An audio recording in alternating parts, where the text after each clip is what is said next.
පැහැදිලි කරොත් මේ පුද්ගලයෝ දෙන්නෙක් ඉන්නවා පළවෙනි අවුරුද්දේ කන්ට්‍රෝල් එක හුඟක් අඩුයි.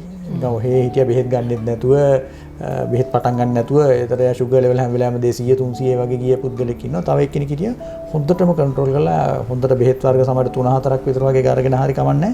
නැත්නම් ඉන්සුලින් විදලා හරි හොඳට කන්ට්‍රෝල් කරපු. මේ දෙන්න ගත්තොත් අවුරුදු 10ක් විතර ගිහිල්ලා බැලුවම අර මුල කාලේ හොඳට කන්ට්‍රෝල් කරපු එක්කෙනා අවුරුදු 10ක් විතර ගිහිල්ලා සමහරලාට එච්චර හොඳ කන්ට්‍රෝල් එකක් තිබුණ නැතත් ඒක ෂුගර් ලෙවල්ස් අඩුයි අරයට වඩා.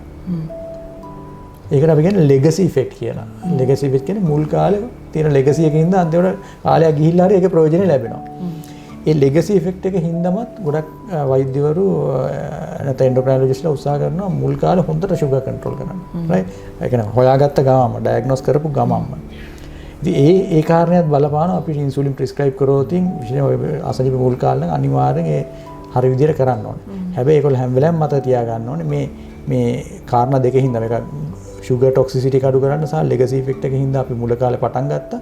නමුත් ඒ ඉන්සුලින් එක අවුරුදු ගානම ගන්න අවශ්‍ය නැහැ. සහ වෛද්‍යවරයා මත තියනවා මේ අවුරුදු ගාන මෙයාට දෙන්න අවශ්‍ය නැහැ. මේක අඩුම මාස 6ක් ඇතුළත මේක එන්න අඩු කරලා නවත්තන්න ඕනේ. සමහරවිට මාසයක් ඇති ඒගොල්ලන්ව නෝමල් ට්‍රැක් එකට දාගන්න.